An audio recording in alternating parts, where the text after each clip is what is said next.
دفن ہونا پڑتا ہے۔ مسیح کے بپتسمے میں ہم نے دیکھا کہ وہ یوحنا بپتسمہ دینے والے کے ساتھ پانی میں گیا، اور فلپی اور حبشی خواجہ نے بھی پانی میں جا کر بپتسمہ لیا۔ یہ اس کے دفن مترادف ہونا۔ ہے۔ رومیو 6 میں لکھا ہے کہ اس کے ساتھ بپتسمے میں دفن ہوئے، اور یہاں اسی طرح دفن ہونے کا ذکر ہے۔ بپتسمے میں مرکزی خیال دفن ہونے کا ہے، اور پرانی انسانیت مسیح کے مصلوب ہونے کے ساتھ ہی ختم ہوئی۔ اور میں کہوں گا کہ ہم بھی اس بات کو ظاہر کرنا چاہتے ہیں، کیونکہ جب ہم نے بپتسمہ لیا تو پرانی انسانیت بدل گئی، اور ہم اسی کے ساتھ بپتسمے میں دفن ہوئے۔ اسی میں یعنی اسی کے ساتھ یعنی کہ مسیح میں دفن ہوئے، اور پھر میں کہوں گا اس کے ساتھ مسیح کی قوت پر ایمان لا کر اس کے ساتھ جی اٹھے بھی۔ ہم بپتسمے میں دفن ہوئے پر بپتسمے میں جی اٹھے۔ پہلے موت، پھر دفن ہونا بہت اور سال پہلے جی اٹھنا۔ مسیح نے صلیب پر جان دی، اور ہم جی، اس کے مسیح ساتھ کی صلیب موئے۔ میں پھر اس کے ساتھ بپتسمہ بپتسمے میں دفن ہوئے، اور نئی زندگی پا کر عملی طور پر جی اٹھے، اور پھر لوگ ہماری نئی شخصیت کو لوگ دیکھتے ہماری ہیں۔ نئی شخصیت کو دیکھتے ہیں۔ ہم جیسے پہلے ہم تھے جی اب اٹھنے ویسے کے بعد نہیں، نئے بلکہ ہوں نئے گے۔ ہیں۔ ہماری پرانی شخصیت دفن مسیح کے ہوئی، ساتھ صلیب پر مردہ ہوئی، وہ بپتسمہ کے پانی میں دفن ہوئی، اور اب بدل نئی گئی۔ شخصیت جی اٹھی ہے۔ ہم بپتسمے جی، میں اور نہیں اب بلکہ نئی مسیح میں جی جی اٹھے ہیں۔ صحیح، مطلب پرانی انسانیت صلیب پر ختم ہوئی اور بپتسمہ میں دفن ہوئی۔ صحیح۔ ٹھیک ہے، اسی کے ساتھ بپتسمے میں دفن ہوئے، اور اس میں خدا کی قوت میں ایمان لا کر جس نے اسے مردوں میں سے جلایا، اسی کے ساتھ جی بھی اٹھے۔ اس سے پہلے میں یہ جاننا چاہتا ہوں کہ مسیح کو مردوں میں سے کس نے جلایا؟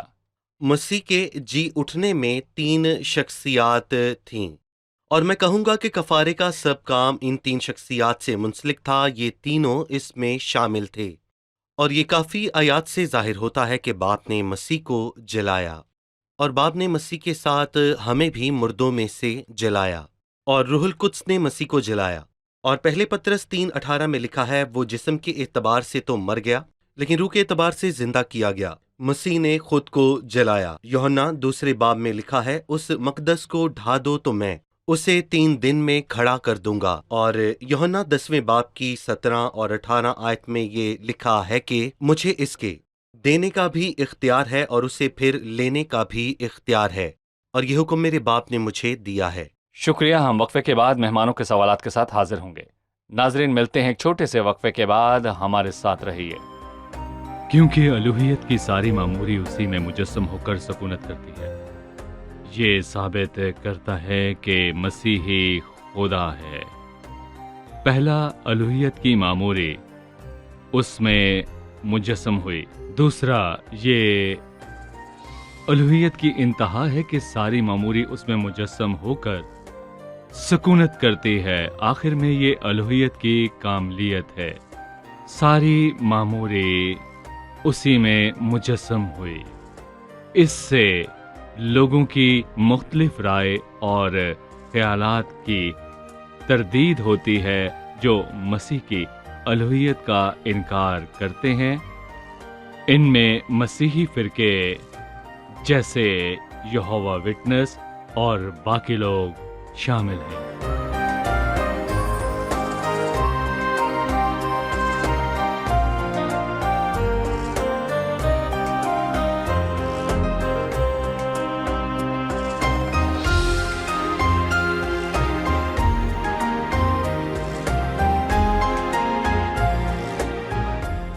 خوش آمدید۔ آئیے چلتے ہیں مہمانوں کی جانب اور جانتے ہیں ان کا سوال۔ 14ویں آیت، اور حکموں کی وہ دستاویز مٹا ڈالی جو ہمارے نام اور ہمارے خلاف تھے۔ حکموں کی دستاویز کون سی ہیں؟ جی بھائی یوسف، ہمارے جسمانی بدن کی بات ہوئی، اس کا حل ختنے سے ہوا، اور ہم مسیح کے ساتھ مرے اور بپتسمے میں اس کے ساتھ دفن ہوئے۔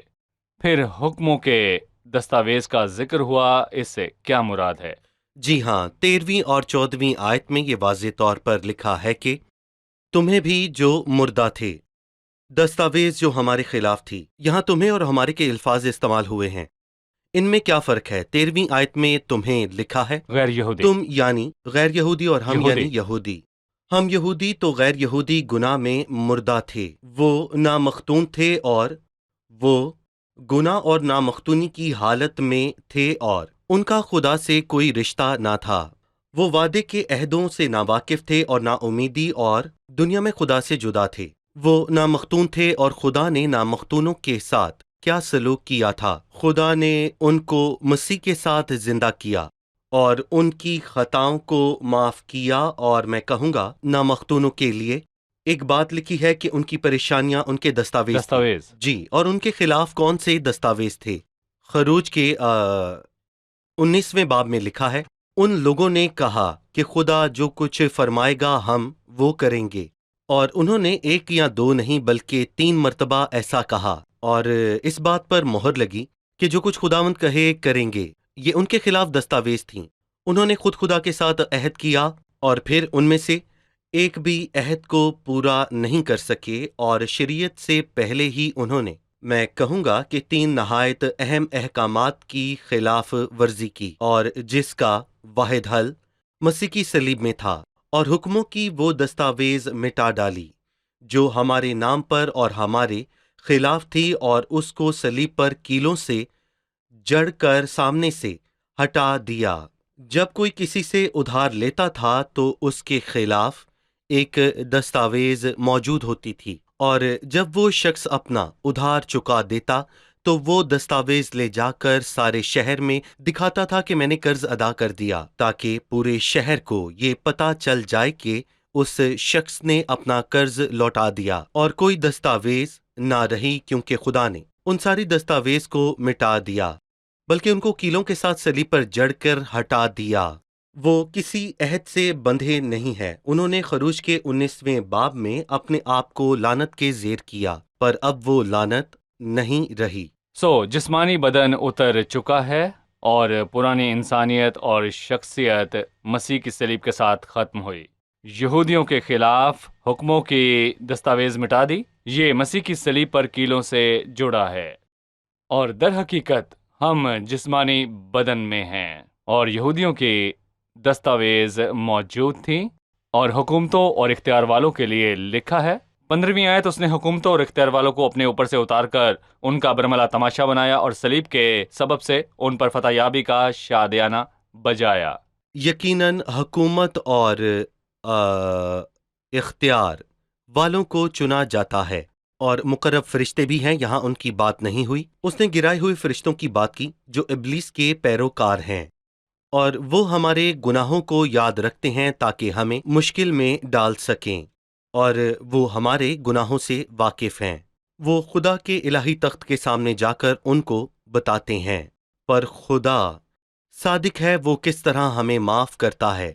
در حقیقت ہماری معافی ممکن نہیں۔ مسیح نے ہماری جگہ ہماری خاطر اپنی جان دی ہے، اور اس نے حکومت اور اختیار والوں کی سب سے قیمتی چیز لے لی ہے، اور وہ قیمتی چیز ہمارے خلاف دستاویز تھے، اور وہ ان دستاویز سے گناہوں کا حساب کرتے تھے، اور مسیح نے مصلوب ہو کر ان سے یہ اختیار لے لیا، کیونکہ وہ ہماری خاطر 2000 سال پہلے موا، اس نے ہماری خاطر جان دی۔ حکومتوں اور اختیار والوں سے اختیار لے لیا، اور جسمانی آنکھ سے دیکھیں تو لگتا ہے کہ حکومتوں نے مسیح کا اختیار چھینا، اور یسوع مسیح کو سولی پر لٹکا کر انہوں نے ایک مثال قائم کی، لیکن روحانی آنکھوں سے دیکھنے والے یہ جانتے ہیں کہ حکومتوں اور اختیار والوں کا اختیار چھینا گیا، اور یہ سب مسیح کے صلیب پر مصلوب ہونے سے ہوا۔ بھائی یوسف، میں کہوں گا اس حوالے کا سادہ ترجمہ یوں کیا جاتا ہے، اس نے ان کا اختیار لے لیا اور ان پر صلیب کے سبب سے فتح پائی، اور خدا کے بیٹے نے صلیب پر 3 کام کیے۔ اس نے جسمانی بدن کو اتارا اور ہمارے خلاف دستاویز کو مٹا دیا، اور حکومت اور اختیار والوں سے جی، بالکل اختیار لے صحیح لیا۔ لوگوں کہا۔ نے سوچا کہ صلیب ہی مسیح کا انجام ہے۔ شکست۔ ہم دیکھتے ہیں کہ اس نے ایک تیر سے 2 بلکہ 3 سے نشانے لگائے، لاکھوں کام کیے۔ 16ویں آیت میں لکھا ہے، پس کھانے پینے یا عید یا نئے چاند یا سبت کی بابت کوئی تم پر الزام نہ لگائے، کیونکہ یہ آنے والی چیزوں کا سایہ ہیں، مگر اصل چیزیں مسیح کی ہیں۔ اس تنبیہ کے متعلق کیا کہیں گے؟ رکیے، اس سے پہلے 8ویں آیت میں کہا کہ کوئی شخص تم کو اس فلسفی سے شکار نہ کر لے، اور یہاں پر یونانی فلسفے کے بارے میں تنبیہ کی گئی، اور یہاں پر اس نے یہودی قانون کے بارے میں بیان کیا۔ پھر 18ویں آیت میں مشرقی بھیدوں کا ذکر ہے۔ یہودی قانون کیا ہیں؟ پس کھانے پینے کی بابت کوئی تم پر الزام نہ لگائے۔ اور پرانے عہد نامے پر اس بات پر بہت زور دیا گیا کہ کیا کھائیں اور کیا پئیں، اور احبار کے 11ویں باب پر، 11 بلکہ میں کہوں گا کہ پورے باب میں اس پر بات ہوئی، اور یہودیوں کے لیے یہ بہت اہم ہے۔ اور افسوس کہ یہودیوں کی یہ سوچ مسیحت میں شامل ہوئی کہ یہ کیا کھائیں اور یہ کیا پئیں، اور پھر یہ لوگوں پر تنقید کرتے ہیں کہ ہم کیا اور کب کھاتے ہیں۔ پس کھانے پینے یا عید یا نئے چاند یا سبت کی بابت کوئی تم پر الزام نہ لگائے۔ عید سالانہ اور چاند ماہانہ اور سبت ہفتہ وار آتا ہے، پر میں افسوس سے کہوں گا کہ یہودیت کی یہ باتیں مسیحت میں بھی شامل ہو گئیں، اور پھر پولس رسول نے ان معاملات کے بارے میں تنبیہ کی ہے کیونکہ یہ آنے والی چیزوں کا سایہ ہیں، مگر اصل چیزیں مسیح کی ہیں، اور اس آیت کو سمجھنا تھوڑا مشکل ہے۔ سایہ یہ چیزوں کا سایہ ہے، اور سایہ میں کہوں گا کہ قلم کا چیز ایک کا۔ سایہ ہے، اور میں یہ بھی کہوں گا کہ اگر کوئی چیز موجود نہ ہو تو اس کا سایہ ہرگز نہیں ہوتا، اور پر ایک چیز کا سایہ مختلف چیز ہے، پر یہاں میں کہوں گا مسیح اصل ہے۔ مسیح اصلیت ہے، اور یہ بھی سچ ہے کہ مسیح ہی حقیقت ہے، پر کھانا پینا، عید، چاند اور سبت سب کے سائے ہیں، اور مسیح کے آنے کے بعد ہم اس سے معمور ہوں گے، اور اب ہم سائے کے نیچے نہیں بھاگتے۔ پرانے عہد نامے میں لوگ شریعت کے ماتحت تھے، یہ مسیح کا سایہ تھا جب تک مسیح حقیقت میں آ نہ جائے۔ اب ہم سائے کا پیچھا نہ کریں، صحیح۔ اس لیے ہم کہنا چاہتے ہیں جو بھی مسیحت کو جاننا چاہتا ہے اس کو چاہیے کہ ان چیزوں کے پیچھے نہ بھاگے۔ مسیحیوں کی فکر نہ کریں کہ وہ کیا کھاتے ہیں اور کیا نہیں، اور اگر آپ جو بھی مسیحت کریں۔ کے بارے میں کچھ جاننا چاہتے ہیں تو آپ کو چاہیے کہ صرف بائبل سے یہ جانیں، جس میں انسانی باتیں اور اثرات شامل نہیں ہیں۔ بائبل سے پڑھیں اور مسیحت کو جانیں۔ مسیحت میں کھانے پینے، وعدوں، دعا کے اوقات، مہینوں، سبت یا دونوں کے متعلق کوئی ممانعت یا ترجیحات موجود نہیں ہیں۔ یہی مسیحت ہے۔ ہم وقفہ لیں گے اور پھر مہمانوں کے سوالات کے ساتھ حاضر ہوں گے۔ ناظرین، ملتے ہیں ایک چھوٹے سے وقفے کے بعد، ہمارے ساتھ رہیے۔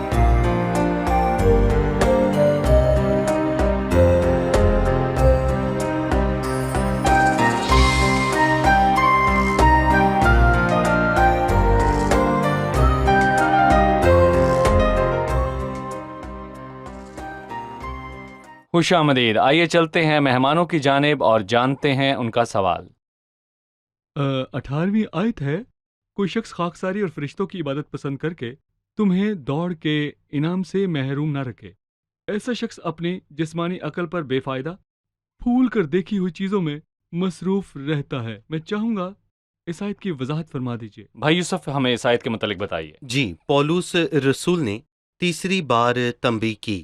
پہلے اس نے 18ویں اور 16ویں آیت میں کہا کہ کوئی شخص فریب سے تمہیں شکار نہ کر لے، بس کوئی تم پر الزام نہ لگائے۔ پھر تیسری بار کہا کہ کوئی شخص خاکساری اور فرشتوں کی عبادت پسند کر کے تمہیں دوڑ کے انعام سے محروم نہ رکھے۔ خاکساری میں کیا غلط ہے؟ اور پھر اس کے آگے 22ویں آیت میں یہ لکھا ہے کہ اپنی ایجاد کی ہوئی عبادت اور خاکساری کے اعتبار سے حکمت کی صورت تو ہے، اور یہاں پر خاکساری سے مراد دکھاوے کے لیے خاکسار بننا ہے، دکھاوا۔ خاکساری کا دکھاوا کرنا۔ اور اگر ہم خدا کے تابع ہوں تو میں کہوں گا کہ ہم کہہ سکتے ہیں کہ ہم بچ گئے، پر لوگ یہ کہتے ہیں کہ ہم بے جا فخر کرتے ہیں، اور میں یہ بھی کہوں گا کہ وہ لوگ چاہتے ہیں کہ ہم کہیں ہمیں پتہ نہیں، اور لکھا ہے کہ کیونکہ صلیب کا پیغام ہلاک ہونے والوں کے نزدیک بے وقوفی ہے مگر نجات پانے والوں کے نزدیک خدا کی قدرت۔ مسیح نے گنہگار عورت سے کہا، تیرے ایمان نے تجھے بچا لیا، سلامتی سے جا۔ اور اگر کوئی اس سے پوچھتا کہ کیا تو بچائی گئی، تو وہ کیا کہتی کہ مجھے نہیں پتا میں بچائی گئی کہ نہیں، جبکہ مسیح نے اس سے کہا کہ وہ بچ گئی۔ اور اسی طرح جب ہم مسیح کے الفاظوں کو نہیں مانتے تو یہ توبہ کی تضحیق کرنا ہے، اور ہم خدا کے پاس کس حیثیت سے جاتے ہیں؟ ہم انسانوں کے پاس جاتے ہیں تاکہ فرشتوں تک پہنچیں اور مقرب فرشتہ ہمیں بچائے۔ یہ تضحیک یا بے عزتی نہیں بلکہ یہ کلسیوں کے خط کی تعلیم کا انکار یہ ہے، مسیح کی تصحیح ہے۔ مسیح کی تضحیک ہے، اور اسی لیے لکھا ہے کہ کوئی شخص خاکساری اور فرشتوں کی عبادت پسند کر کے تمہیں دوڑ کے انعام سے محروم نہ رکھے۔ ان کو ماننا کہ وہ خدا کی عبادت کرنے کے لائق نہیں، وہ فرشتوں کی عبادت کرتے ہیں اور فرشتے خدا کی عبادت کرتے ہیں۔ یہ ان کا ایمان ہے جو غلط ہے، اور میں کہوں گا کہ ایسا کرنے سے ہم خدا کی تضحیق کرتے ہیں۔ لکھا ہے کہ کوئی شخص خاکساری اور فرشتوں کی عبادت پسند کر کے تمہیں دوڑ کے انعام سے محروم نہ رکھے، تو میں کہوں گا کہ ان کے پاس کوئی مکاشفہ نہیں، ان کے پاس بائبل کا مکاشفہ نہیں، بلکہ وہ جسمانی عقل سے یہ سوچتے ہیں، جی، اور وہ اپنی عقل سے سوچتے ہیں۔ جسمانی عقل پر پھول کر دکھائی ہوئی چیزوں میں مصروف رہتا ہے۔ یہاں پر پہلے خاکساری کی بات ہوئی، پھر بھول جانے کی، اور ان کی خاکساری دکھاوا ہے کیونکہ وہ اپنی جسمانی عقل پر بے فائدہ پھول جاتے ہیں، جو کہ سچ میں بہت غلط ہے۔ بیت حسدہ کے حوض پر لوگ فرشتے کا انتظار کرتے تھے کہ پانی کو ہلائے۔ صحیح، ان کی امید فرشتے سے تھی۔ جی، خدا کا بیٹا ان کے پاس آیا، ان کو صرف ضرورت ایک نے نہیں، اس کو مانا۔ جی، ایک نے خدا کے بیٹے کے کلام کو قبول کیا، شاید حوض کے کنارے بیٹھنے والے فرشتے کے انتظار میں ہی مر گئے۔ یہ بہت عجیب ہے بھائی یوسف، جو لوگ آج بھی فرشتوں کی عبادت کرتے ہیں کلسیوں کا خط نہیں پڑھتے، اور بہت سی کلیسیاں فرشتوں کی عبادت کرتی ہیں، ان کے پاس بھی یہی بائبل موجود ہے جو ہمارے پاس ہے۔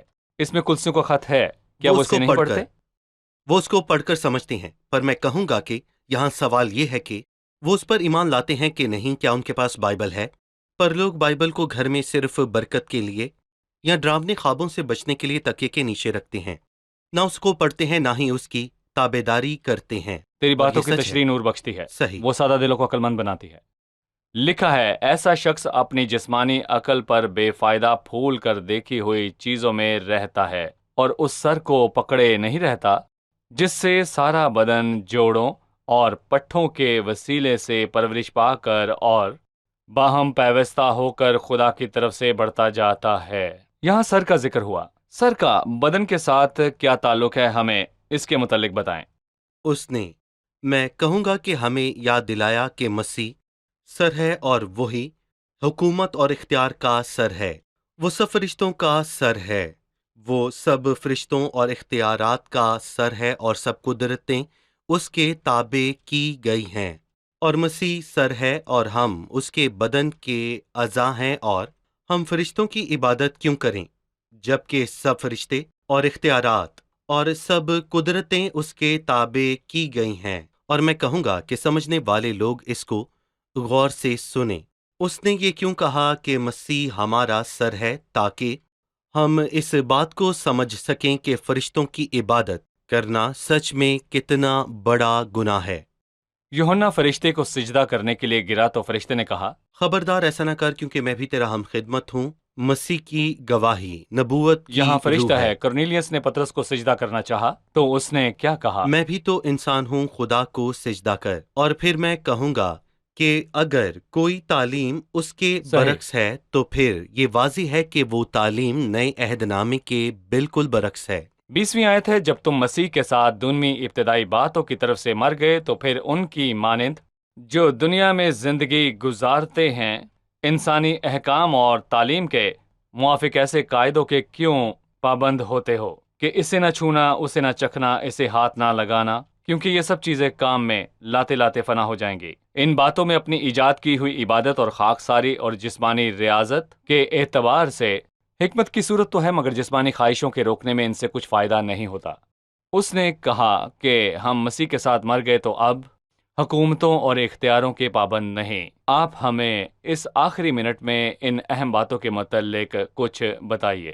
دیکھیں، اس نے یہاں پر دنیاوی چیزوں کا ذکر کیا ہے، یعنی یہودی قائد و قوانین اور یونانی فلسفے اور مشرقی بھید، اور میں کہوں گا کہ ان کی دنیاوی حکومت۔ اس نے کہا کہ ہم مسیح کے ساتھ مر چکے اور اب ہم ان کے پابند نہیں۔ اگر ہم دنیاوی باتوں کی طرف سے زندہ ہوتے تو ہم ان کی فکر کرتے، پر ہم مر چکے، اب نئی انسانیت کے ساتھ پھر زندہ ہوئے۔ اور تیسرے باب میں کہا کہ جب تم مسیح کے ساتھ جلائے گئے ہو تو عالم بالا کی چیزوں کی تلاش میں رہو، یہ فکر نہ کرو کہ کیا کھاتے اور پیتے ہو۔ پس سب چیزیں انسانی احکام اور تعلیم کے موافق ختم ہو جائیں گی، اور بے شک یہ خاکساری اور جسمانی ریاضت کے اعتبار سے حکمت کی صورت ہے، پر میں کہوں گا کہ ان کا کچھ فائدہ نہیں، یہ جسمانی تسلی ہے۔ اور میں کہوں گا کہ وہ لوگ جو ان کو مانتے ہیں ان وہ کی اپنے تسلی ہے۔ آپ سے مکمل طور پر مطمئن ہوتے ہیں،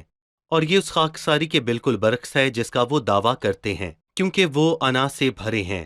خاکسار شخص اپنی تعریف کرتا ہے، نہ ہی اپنے بارے میں برا سوچتا ہے۔ اور دراصل میں کہوں گا کہ خاکساری یہ ہے کہ ان کو اپنی فکر نہ ہو۔ یہ انسانی احکام اور تعلیم انسانی۔ ہے۔ جی انسانی۔ ہم قسط کے اختتام پر پہنچ چکے ہیں۔ اگلی قسط میں ہم اس مطالعے کو جاری رکھیں گے۔ ابھی وقت ہے کہ ہم جانیں کہ مہمانوں نے آج کیا سیکھا۔ جی، آج کے پروگرام سے آپ نے کیا سیکھا؟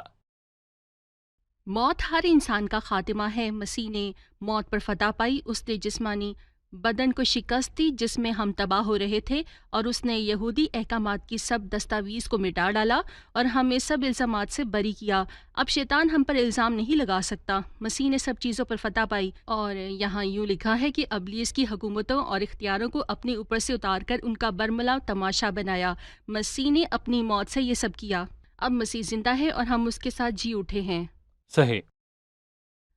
ہم بہت سے ایسے مسیحوں کو دیکھتے ہیں جو یہ سب کام کرتے ہیں جن کی تنبیہ پولس رسول نے کی۔ وہ فرشتوں کی عبادت کرتے ہیں۔ کبھی کبھی ہم سوچتے ہیں کہ شاید وہ اس سب سے واقف نہیں، پر جیسا آپ نے کہا، ہر گھر میں بائبل موجود ہے، حقائق موجود ہیں۔ یہ ہر ایک کی ذمہ داری ہے کہ ان کو مانے، کیونکہ اس کو ان کا حساب دینا ہے۔ صحیح۔ شکر ہے کہ مسیحت میں یہ سب باتیں اور ممانت موجود نہیں ہیں، لہٰذا بائبل مقدس کے تابع رہیں تاکہ کوئی ہم پر تنقید نہ کرے کہ ہم کیا کھاتے ہیں اور پیتے ہیں۔ صحیح۔ جی آپ۔ جیسا کہ ہم نے واضح طور پر سیکھا کہ مسیح کلیسیا کا سر ہے، اس سے ہمیں بہت آسانی ہوئی۔ ہم خاکسار ہوتے ہیں، یہ دکھاوے کے لیے بالکل بھی نہیں ہے۔ ہمیں صحیح اور غلط سمجھنے میں آسانی ہوتی ہے۔ ہمیں معلوم ہے کہ مسیح ہمارا سر ہے، اور اس میں انسانی بات یا اثرات بالکل شامل نہیں ہیں۔ صحیح۔ شکریہ۔ خدا آپ کو برکت دے۔ بھائی یوسف، آپ کا خدا بھی آپ کو شکریہ۔ برکت دے۔